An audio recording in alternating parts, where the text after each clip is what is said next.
ready to grow your business by building relationships online and offline? Are you looking for a system to attract new prospects and nurture your past clients? Maybe you're a business owner, a sales professional, or an entrepreneur. If you are, then great. Join me, Janice Porter, as we blast past your barriers to success and explore the power of relationships for your business. And welcome to the Relationships Rule podcast. Hello, everyone, and welcome to the Relationships Rule podcast. My special guest this week is Aurora Winter. And Aurora is an award-winning, best-selling author, TV producer, media coach, ghostwriter, and successful serial entrepreneur. And that is for sure. She uses her filmmaking expertise and neuroscience to help people communicate and get results, whether it's raising 7 figures for a startup, negotiating for a raise, or enrolling a new client. Do you want to write a book? Do you want to create multiple streams of income with your successful business brand and book? Then stay tuned and welcome to the show, Aurora. Oh, it's so great to be on the show with you here, Janice. I just love what you're up to. The emphasis on relationships couldn't be more important than it is now in the time of COVID. Thank you. We need people. So much. And I have to say that you came to me actually through a service, through a podcasting guesting service where people reach out to me. And I have to say, it's kind of fun because people, I don't know where they find me initially, but they obviously are good researchers. They find me, they pitch somebody to me, and I look at their information and I go, maybe whatever, but I'm pretty open. Something about you and your name, first of all. I don't know if that's your real name or if you're into my real name, Scientology or not Scientology, numerology or anything like that, because that sometimes happens. Well, Aurora, it's very pretty, and is it a Roman god or a Greek god? Aurora. It's from the Latin. It means dawn or yes, sunrise or light. I was born at around 4 a.m. when the dawn was breaking, and my mother wanted to have a name that meant dawn. And I narrowly escaped being called Zorana, which also means dawn. And then I would have been or Dawn. W or ZW or Dawn, which is, then I'd be always DAWN. So yeah, Aurora Winter is my given name. It's very pretty. And then when we spoke, I knew right away that you were a perfect guest for my podcast. And not only did I discover, and I'd actually listened to you on a couple of podcasts before I talked to you, and just your energy, your vibrancy, everything about you was just perfect. And then I found out that I knew your nephew, which even just solidified it because he is an entrepreneur. And so when I read your first book, or the book that I read, Marketing Fastrack, and the little book that launched a new business, which really is your backstory, I think now.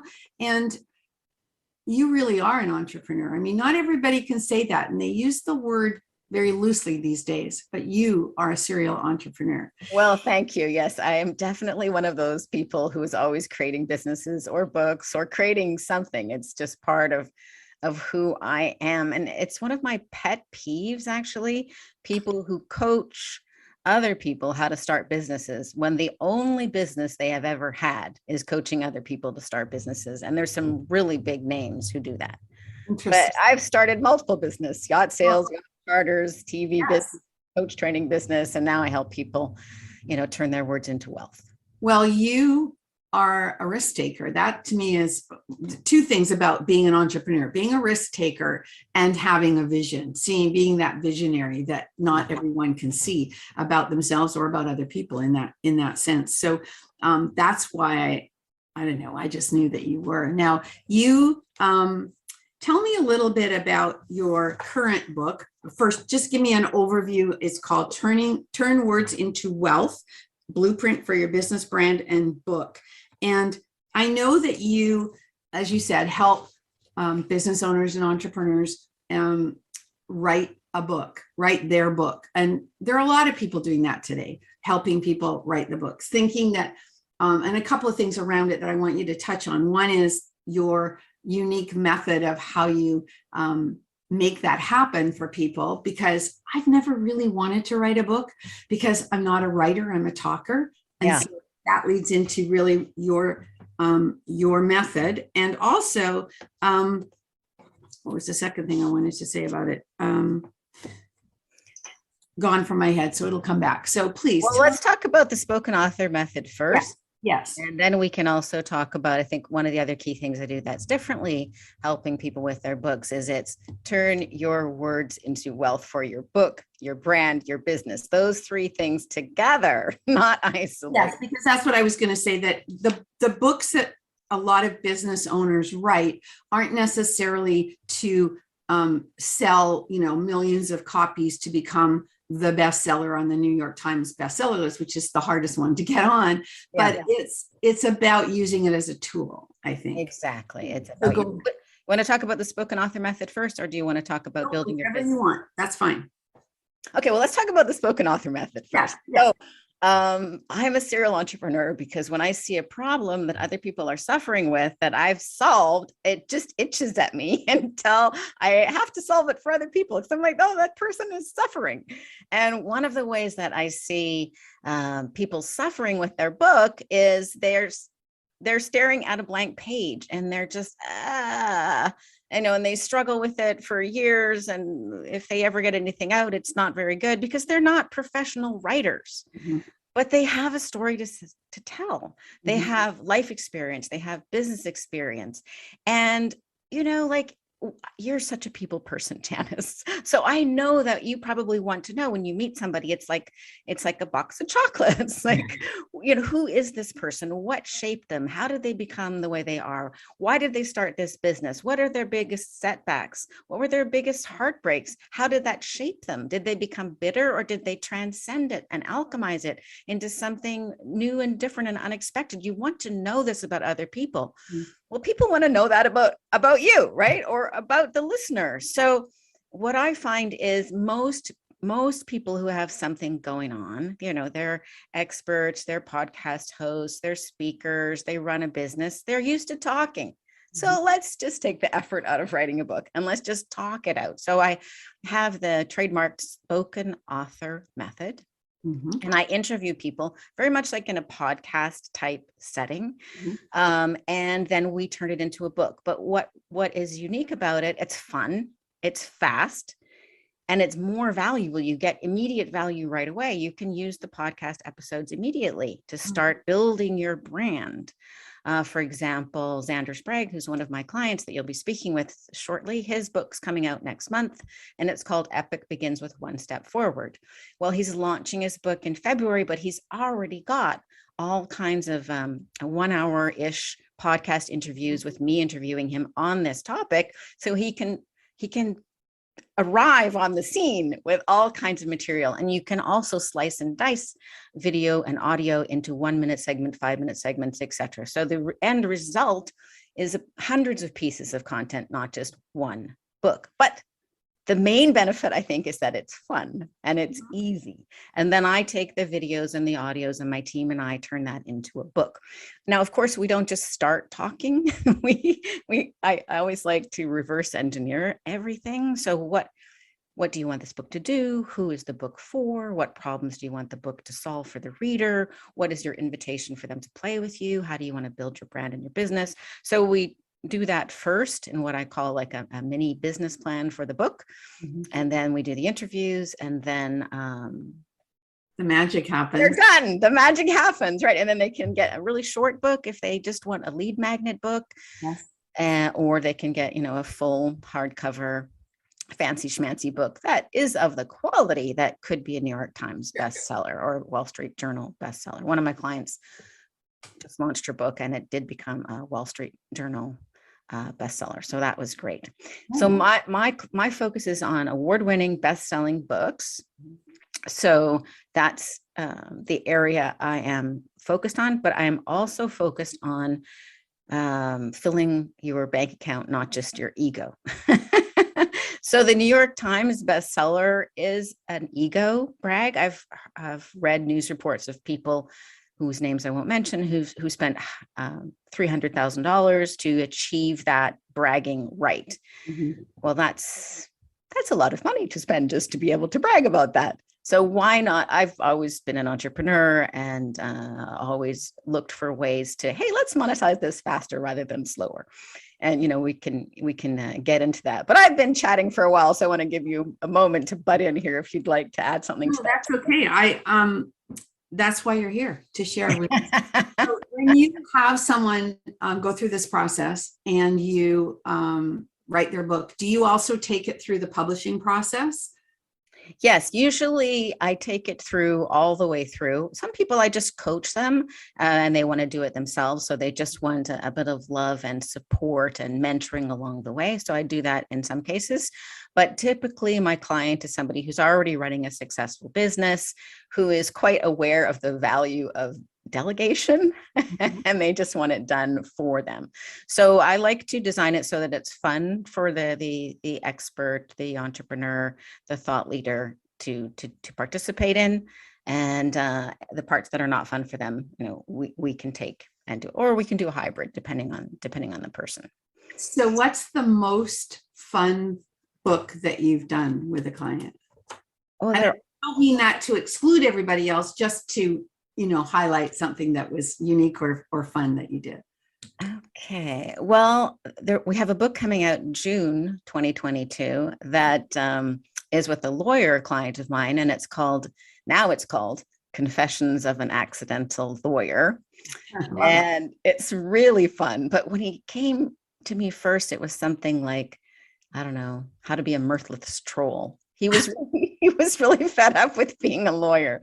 And so the project completely morphed, and he was so open to shifting it, because he told me his life stories and I'm like, wow, that's a really great story. And then he told me another life story and I'm like, wow, that's a really great story. And so I said, hey, would you be open to fictionalizing this a little bit? And we combined it so that actually, while it's inspired by a true story, it's structured like a movie. Oh, interesting. And so I loved helping him do that. So that's called Confessions of an Accidental Lawyer. It'll be out June 2022. And is he, just to go into my next questions for you, is he transforming his business? Oh, yes. So his whole, we have a whole business plan that goes with that. And he's super stoked about it. In fact, he loved it so much, he just renewed, and we're going to be writing 5 legal thrillers together. Oh, that's amazing. That's fantastic. Yeah. Well, when I say together, he will be the sole author. That's how I work. That's the kind of the ghostwriting part. But we're involved. We speak every week and plot it out and go back and forth. And it's really fun. So I've helped everybody from children's authors.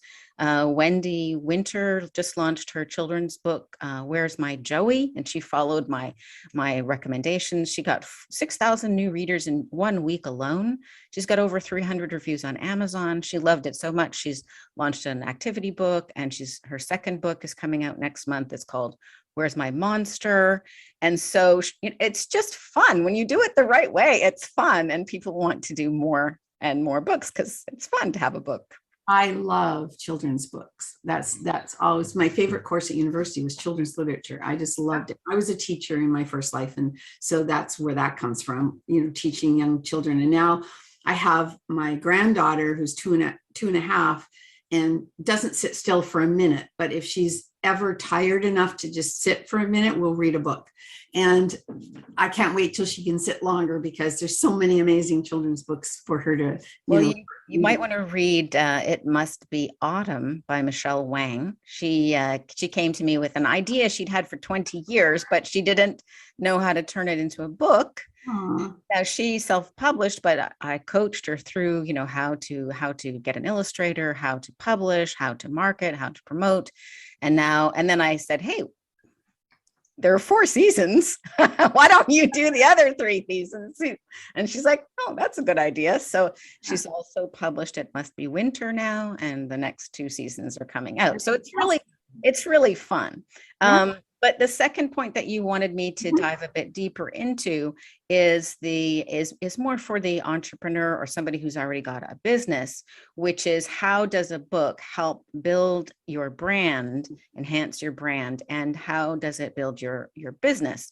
So in the new book, Turn Words into Wealth, Blueprint for Your Business, Brand, and and business to create multiple streams of income and impact. It walks you through 7 different proven models for monetizing a book. Having a New York Times bestseller would be number 8. So most people think that famous authors make most of their money from books, and that's wrong. Right. 85% of the revenue that New York Times bestselling authors make is not from their books. Probably from speaking engagements, right? Exactly. Speaking is the highest paid profession. Yeah. And workshops, training, consulting, et cetera, et cetera. So if you, for example, you, Janice, you could definitely use a book. Anybody who's got a successful 6, 7, 8, or 9-figure business should have a book. Amazon is the number 3 search engine. If you have some kind of expertise and you don't have a book on Amazon and the other platforms, but especially Amazon, you are missing out on free searches, which you'd have to pay for people to discover you on social media. The other thing with social media is great up to a point, but you don't own those platforms. Many of my friends and acquaintances have built huge followings on social media, and then overnight, they said something wrong and goodbye. But your book is an asset. You own it forever. And it is intellectual property. You know, people can continue reading it long after you've passed on, which is really cool. It's part of your legacy. And actually, that brings me to something that I loved that you did that I wish my children would pay attention to. So I have to look at it now in a different way. And that is that you captured some stories from your mom before she passed away. Yeah. That to me was really special. I wish I had done that with my mother. Because they're gone once they're gone, right? We have photos and that tell stories, but we don't have her telling stories. It's so magical to have it in her own voice, her own stories. And for those of you listening, kids, grandkids, please do this. You don't have to be a professional interviewer like Janice to do this. You can just simply ask, and then you can record it on your smartphone if you want. You can record it on a video on your smartphone, but just audio is also lovely. And you know, those stories that your mom or your grandfather keeps telling you that you roll your eyes like, oh gosh, I've heard this story 50 times. You will forget those magical stories, and you'll try to tell somebody else, and you're like, what country was that? What was the name of that person? And you'll feel a sense of loss. So I'm really glad that I did interview my mom and have that. That's precious. One of my good friends who used to live, we were neighbors across the street as our kids were growing up, and I got to know her parents really well. And her father, he was turning 85, and they were having a big party for him. And he was an amazing man. He what's the word? Well, he grew roses, and he was a rose specialist. And down the alleyway beside their house, there were these rose bushes that he had planted to make it so much more beautiful. And he knew every single, anyway. So I was at Costco one day, and I saw this book, and it was a book about, put your memories in this book. And most people, they'd scribble a few things in it, but I got this book for him, and I gave it to him for his birthday. And he invited me over after his birthday to show me. He wanted me to be the first person to see the book that he had filled everything in and how special it was. And then, just to make it even one step further, when he died a couple of years later, my friend, his daughter, read some pieces from that book at the funeral. And it was like, oh my goodness, that is a very special thing. So yes, I encourage people to do that before their parents are gone, because there's so many things that can make that special, right? I just remembered that. Is so special. That is lovely and extraordinary. Most people don't, they fill in the first few pages and then they stop. So it's easier if you ask the person, and get that in audio, because they'll ramble on and it'll flow nicely. But I want to emphasize what you're saying, because it doesn't. Yes, I am an entrepreneur, and I help people build businesses and build their brands and get a return on their investment. And it's valuable to have a book, even if you only give it to your family. Yeah. And nowadays with Amazon, it's so lovely. It's print on demand. You can upload your PDF, and you can you can change it tomorrow. Like I uploaded a new version of Marketing Fastrack yesterday. Ah, yes. You see a typo, you just fix it, or you get another glowing review, you upload it. My father actually wrote, he's in his 90s. Seeing is difficult, hearing is difficult. His mind is all there. He wrote previously 2 books about economics, but this year we published a book of poetry. And it's beautiful. And he's not marketing it. He doesn't have a business. He can't really see or talk. He can talk. He just can't hear. But it's a lovely, lovely thing. So here we have, and it's large print. So Bend in the Road. Oh, how beautiful. Of his book, and it's hardcover. Yeah. And because he's a certain age, it's large print. But he's now got this. That's so beautiful. Beautiful. It's so lovely in and of itself. Now, if he wanted to, I could make this a best-selling book and we could sell a lot of copies, but it's not what he wants. No, but all his grandchildren should have it, so to speak, right? Exactly. So all of his grandchildren get a hardcover book, and it will pass on to their children, probably. Exactly. That's amazing. That's valuable. Yes, it is. It makes me think. I've got a poem up here that my mother wrote before she died, and I don't know who did. I think she may have done it in calligraphy, but anyway, I have it framed and it's up on the wall here. So that's my sort of homage to my mother. So in your book, you talked about in your Turn Words into Wealth book, in the chapter called Your $1 Million Message, you talk about, I'm just going to read this little paragraph. Having $1 million message is more important than ever. Here's why. Things have changed. The information economy is dead. The transformation economy is here. Exponential change is happening now, whether you like it or not, and the pace of change is accelerating. What I want you to speak of here is the transformation economy versus the information economy. Tell me about that. Oh, thank you for reading from my book. I really, I love that part. I feel so strongly that we're drowning in information. Mm-hmm. Yes. Overload. Yeah. So you don't want to offer more information in your book, in your video, in your social media post, but people are hungry for 2 things, actually: connection, which you speak to, and transformation. So how can you help people transform? I help people transform from unpublished authors to published authors. I help people transform from, I've got something to say, but blah, blah, blah, blah, blah, to people who have TED Talks with millions of views. And I help people transform from, I have a great business idea, I know it's great, nobody else seems to understand that, to raising, 7 or 8 figures. So that is speaking to the transformation. So for everyone listening, what transformation do you provide? And you could provide that in your business. I mean, Janice, you help people transform from what I understand, not very good presence on LinkedIn to an effective, powerful presence on LinkedIn. That is a transformation. Now, you may need to give people some information, but they don't really care about the information. They care about going from, I have no social media presence on LinkedIn, to I've got something that powerfully reflects who I really am and what I'm really up to.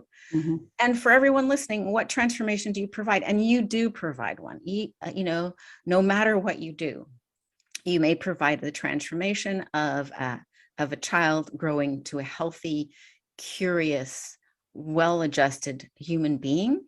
If you are a mom who is staying at home, which is, I think, the most important job ever, and I just don't want anybody to say only a mom or just a mom. What do you mean? Right? So what is the transformation? So I'd love everyone to have this as a takeaway. When you talk the language of transformation, other people will get it. If you talk the language of information, people can start glazing over. Does that make sense? Yes. Well, I'm thinking that what it means, which is very similar to how I do work with people on LinkedIn, is not so much about you, it's what you can bring to me. Yeah. Right. And how you will help me get to so it kind of pays it forward in a way, because it's, yes, I need to know a little bit about you, but I'm more concerned with what you can do for me. Right.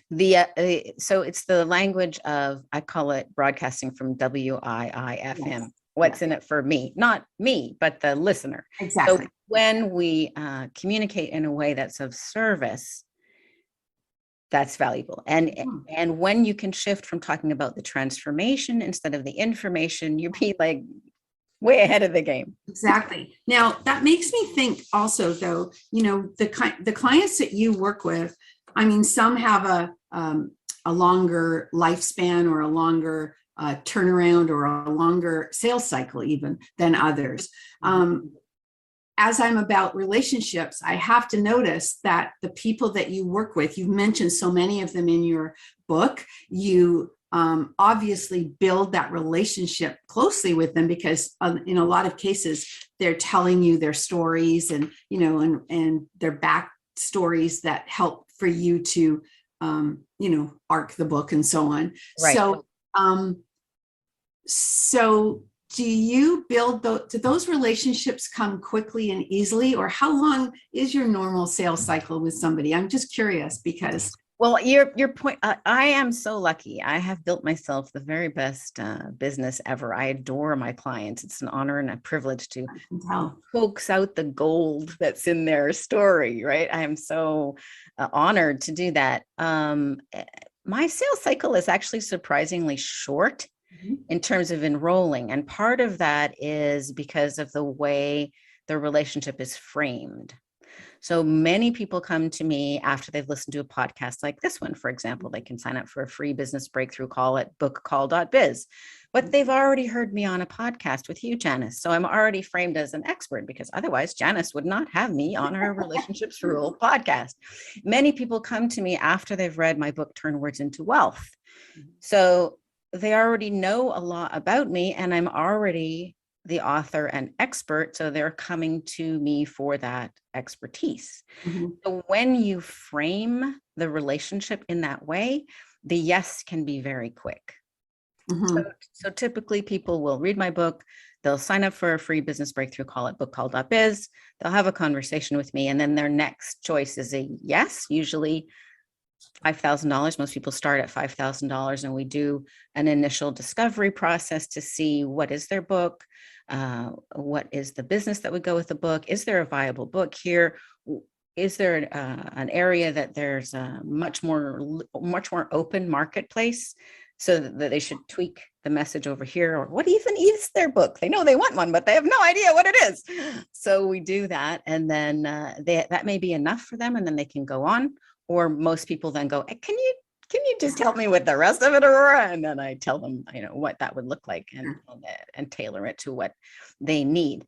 I am I think you and I are perhaps quite similar. I think you might be a little bit more extroverted, but I just love people and people trust me. So they, and I am trained as a coach, so they open up quite rapidly.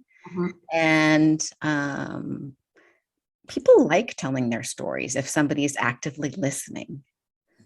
You just made me think of something. Are you one of those people like me who, okay, I have this general story that, my husband plays golf and he'll go on the golf course, usually with the friends, there's foursome or whatever, but sometimes, and especially if, remember when we used to go away, and have holidays, well, he'll go onto a golf game with one person, and then they'll match them with another couple on the course, and off they go. And he'll come home and he'll say, had really nice couple we met on the golf course, and they were from wherever and whatever. And it's, oh, what did they do? Did they have? And I'm be asking all these questions. He goes, Janice, we were playing golf. I have no idea, right?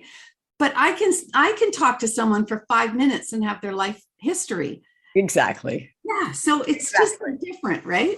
Yeah. And I don't know that it's necessarily a male-female thing, but certainly in my world it is. So I don't know. Well, how I work with my clients, everything's recorded unless they request not. So they get a lot of audios and mostly videos from me. But the rule is nothing goes outside of us unless you give permission. So my invitation for my clients is, would you please tell me this story as raw, as authentic, as intimate as you possibly could. And then we can always bring it, we can always air polish it. We can always polish it and or bring it to a less intimate. But most people in a normal conversation, they're kind of on this range between here and here. Whereas I encourage people, let's have the roller coaster, because my background as a film, writer, producer, you want a dramatic story. And that most people, once they see what I suggest for their book, they're like, oh, wow. Like I had 2 clients,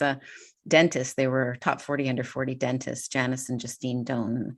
They have A+ family dentistry in San Diego. Amazing women, amazing, so smart, so creative, so effective, super, super great ladies. But they were marketing like every other dentist, the complimentary initial exam, this and that. There was nothing to let you really know how extraordinary they were. Mm-hmm. So when I had the initial consultation with them, I came to understand their expertise, and that patients over 40 could invest thousands of dollars in their teeth, whereas people under 40, not so much. So I said, why don't we do a book, Keys to a Healthy Smile After 40? The subtitle is 7 Secrets to Feeling 7 Years Younger. And I interviewed them using the spoken author method. English is not their first language. They would never have written a book. Mm-hmm. I loved hearing their story of growing up in Vietnam. That was a whole adventure that could be a movie. And so I interviewed them. I promised them nothing's going to go out into the world until you approve it. They cried tears of joy when they received their book. Mm. And handed it to their parents. Their parents had sacrificed so much to get them to the United States and to leave Vietnam. The parents still didn't speak very good English. And so the parents had really sacrificed. And to see that their daughters were published authors, it felt like a wonderful way to give back and honor their parents. So they cried when they got their book. Oh, that's cool. And they went on and, they became paid public speakers, and they've been on a number of media. But the big thing is they now use that book as a gift mm-hmm. to give to their patients. And it's a wonderful referral magnet. So they're not caring about New York Times bestseller. They're caring about what is a great way for people to refer their friends to us. Yeah, you can give somebody a brochure or a business card, but what about you hand them, your friend, a book? And they've grown their business from 1.5 to $6 million, partly as a result of getting their $1 million message. Multi-million-dollar message in their case. And their story was huge. And you say in your book, can a story increase the value of an item? If so, by how much? And you say 27 times. 27 times. Yeah, this is so shocking. So for everyone who is spending their time working late into the night, working to make their product or service better, why not devote some time to making your message better? That was such an interesting study. It was published in a book called Significant Objects. And they took 100 distinct objects, different objects, with different writers, with different stories. And then they put them on eBay with a story or without a story. And yes, said, that was interesting. Yes. We're doing this. And the result was 2,700% more revenue with a story. Yeah. And the stories were not even necessarily trying to sell or enhance the value. They simply added significance. Well, the other thing that I found interesting is you speak later in the book. I guess I've read a fair bit. I don't know. Yes, I'm glad you liked it. Yeah. So you talk about how so many celebrities, even you hear their stories and you hear that they made it despite their story. But what if, in fact, they made it because of their story? I loved that. Yeah, I got chills on that. I feel like that's so important for us to lean into. And I think it's really true. It's not in spite of difficulties that Oprah became a great success. It's partly because of those difficulties and who she became as a result, a heart as big as an ocean and such compassion. Or David Goggins, who is not a writer, who is dyslexic, who had a great deal of trouble with everything at school, but he hired a ghostwriter to write a book. Was that the Navy SEAL? The Navy SEAL, yeah. David Goggins, and hired a ghostwriter, and he was advised by a New York agent, don't self-publish. If you self-publish, you'd be lucky to sell 5,000 copies. And he said it was the worst advice he ever got. He did not follow that agent's advice. And he did self-publish. He didn't do it so much to make more money, but he didn't want to lose control of his own story. Mhm. And the result was he went on podcasts and radio and TV, but primarily podcasts. And he sold 1 million copies of his book and 600,000 copies of his audiobook within a year. So if he hadn't chosen to self-publish, it probably would have cost him in the range of $20 million. You know, I just looked at data, publishing data yesterday, that's from December 2021, so very recent. And the whole market has changed. You need to update. No, you don't have to do anything. You don't need to, but you would be wise to get rid of any stigma around self-publishing or indie publishing, as we call it. The top titles in many categories are dominated by independently published books. That I'm saying more than half in certain categories of the several thousand top selling books are independently published. And why? Because they keep all the money. Yeah.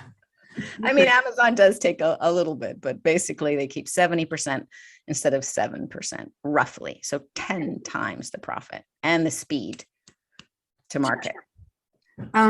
So much to ask you. I feel like you have to come back again. I'm curious about your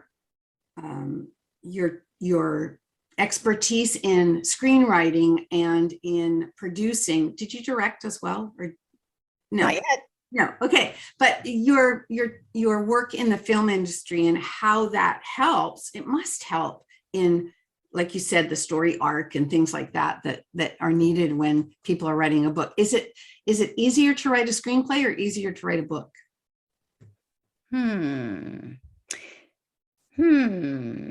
Well, it depends on the kind of book and the kind of screenplay, but I would say that the biggest distinction is I've spent decades studying story structure. I love books, I love movies, I love stories.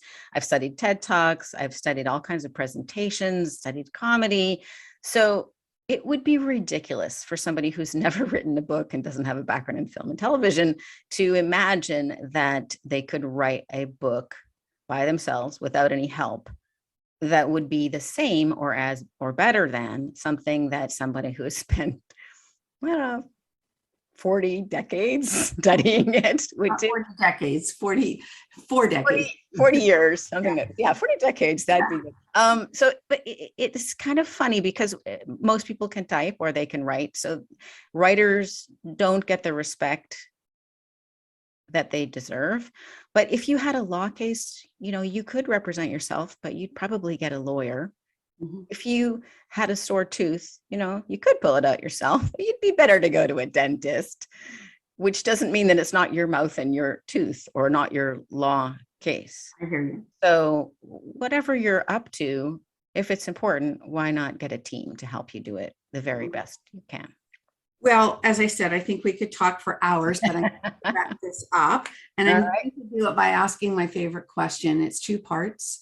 And I promise I would love to have you back because I have more questions here that I want to talk to you. Okay, I'd love to. My question is this. My favorite word is curiosity. And I want to know if you believe that curiosity is innate or learned. And part 2, what are you most curious about these days? Innate or learned? Isn't that an interesting question? I think that every skill or capacity can be enhanced by learning and by practice.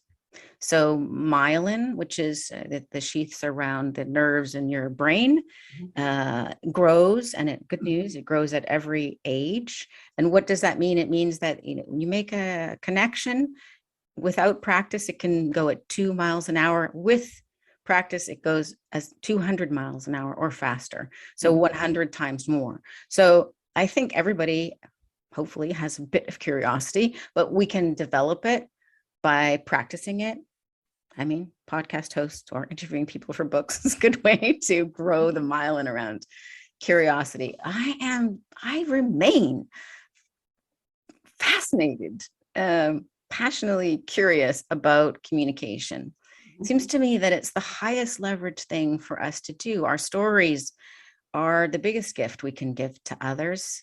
And yet, how can we convey them so that they powerfully impact others, so they transform lives? And that fascinates me. It's mastering something is never ending, right? Just a little bit better, is worthwhile. What about you? What are your answers to those questions? Well, I think it's innate, but I think that I agree with you that it needs to be practiced. However, I have two daughters. One of them is like me, and the other one is completely different to me. She's more like her father, the one who doesn't know anything about the people on the golf course, right? Because he's really not that interested. And she gets curious about things that she might be interested in, but nothing else. She's very introverted and very much, I don't care. There used to be a song that Carole King wrote many, many, many years ago as part of a children's album. And the song was called something about I don't care. And it was about this little boy, Pierre, who his parents wanted to take him to town and he didn't want to go.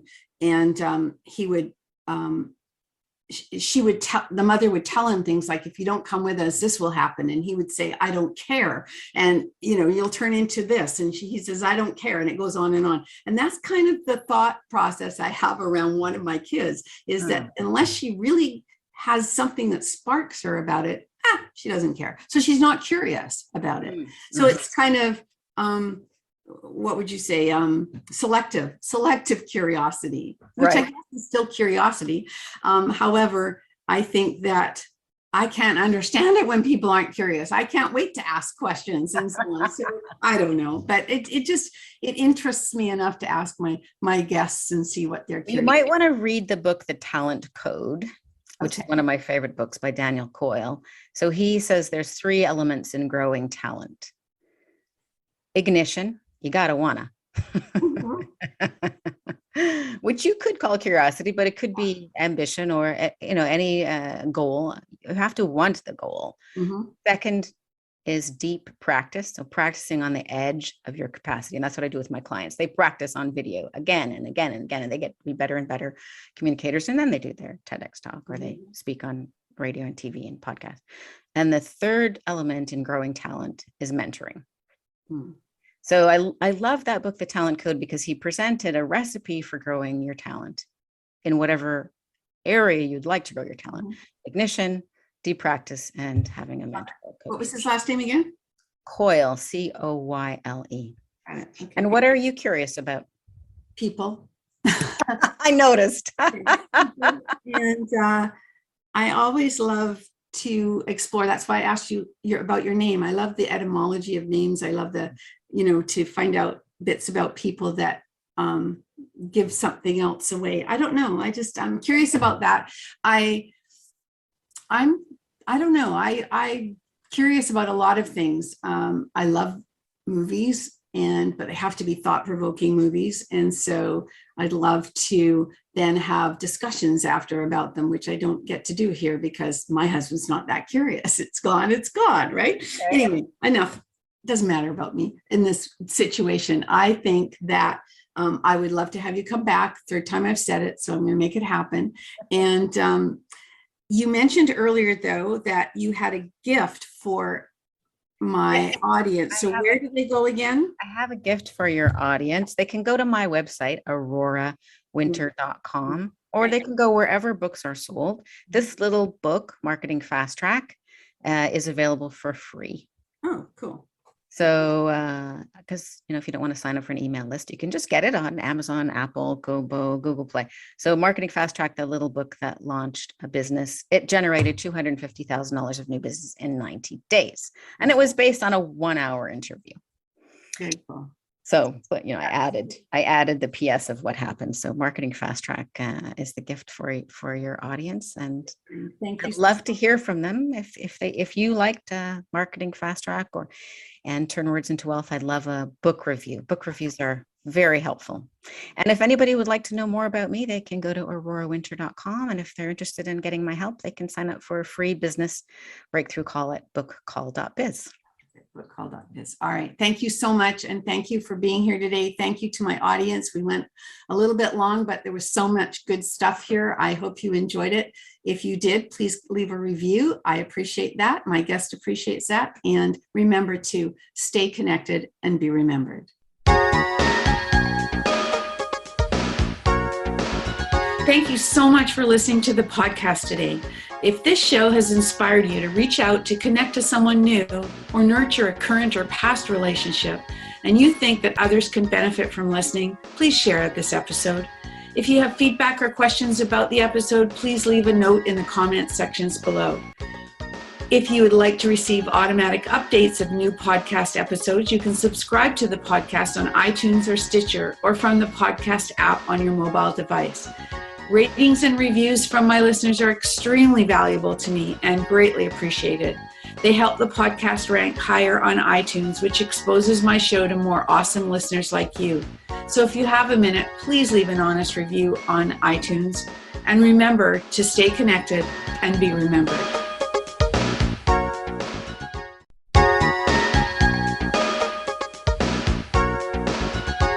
Are you ready to grow your business by